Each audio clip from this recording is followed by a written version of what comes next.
Hi, this is Scott Garibay, and today I want to talk about Dungeons & Dragons, and I want to talk about an emerging, dangerous competitor for Dungeons & Dragons, DC20, all right? So I want to talk about the changes DC20 makes to Dungeons & Dragons, point by point, right?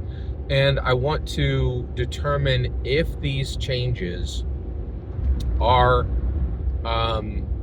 good or bad, all right? So I've already discussed the attributes, right?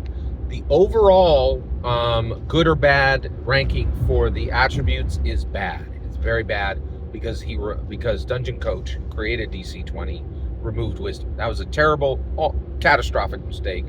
I really think it bodes really ill for the entire project. You cannot remove wisdom. You can't remove it in anything. You can't remove it from your life. You can't remove it from your game. Wisdom should always be what you're pursuing. The idea that anybody would remove wisdom, outrageously outlandish, terrible idea. Huge mistake on the part of Dungeon Coach. But I want to go point by point. So today what I want to talk about is how Dungeon Coach handles armor. And I want to talk about if it's better than Dungeons & Dragons or not. So how does Dungeon Coach handle armor in DC20? And how is it different than Dungeons & Dragons now? And is it better? Was this change he made better than Dungeons & Dragons? Let's get into it. So the way he handles armor is no armor, light armor, or heavy armor. Just three groupings, right?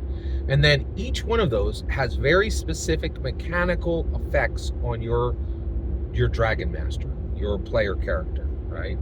Your Dragon Master character, your player character. Right? And it's a very significant difference than Dungeons & Dragons. There's a ton of complexity in Dungeons & Dragons armor. Is this better or worse? It is better. This is better than Dungeons & Dragons.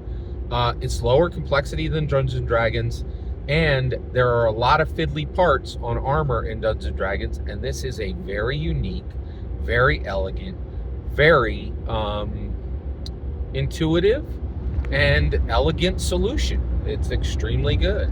I think, and honestly, I think it would have been nice if maybe Dungeon Coach, rather than kind of being selfish and trying to make a D&D killer, right? Wait, Scott, did he say it was a D&D killer? Well, I saw him over on DM Lair where they had D&D killer right in the title, and I'm sure he read the title of the of the stream he was on. So a lot of these, I think a lot of these new tabletop role-playing game creators, I think they like when the community calls their game a D&D killer, but they're a little bit hesitant to try and own that, right? Because it's but the reality is he's already been on a show that listed DC20, listed the words his title right next to D&D killer. So it doesn't seem like he's protesting much, right? So yeah, kind of interesting. And the reality is, I think with a lot of tabletop role-playing game creators now, it doesn't matter what your intentions are with your game. It doesn't matter whether you're intending your game to be a DC killer, a D&D killer. D&D is top of the pack, and it's got some strong haters, right? And they are going to attack. They're going to put that bumper sticker of D&D killer on you, whether you like it or not, right? And frankly, I think it's going to stick most of the time, right? As far as the attempt, it's going to assume that you're attempting to kill D&D, right?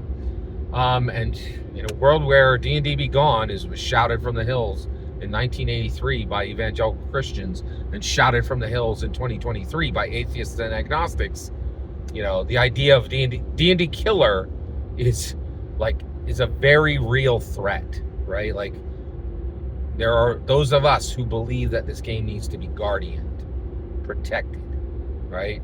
Because there are groups that come for it literally every few decades, right? And frankly, it might not be we might not get another few decades before another group comes to take our D&D books, right? Whether they're digital or physical or both, right? Very, very interesting. So the reality is, the way that DC20 handles armor is better than Dungeons & Dragons. It's flat out better than Dungeons & Dragons. It also means that I do really feel that Dungeon Coach is incredibly unwise. I don't think he has wisdom, because I don't think any wise person could remove wisdom from their tabletop role-playing game right? But he is intelligent. This was a very clever, better way to handle armor than Dungeons & Dragons has. Every single word you just heard is my humble opinion, nothing more, absolutely nothing less. The important part is when I get to hear your humble opinion when you get in the comments and send your traffic. Please consider like, subscribing, and have a fetch millennium.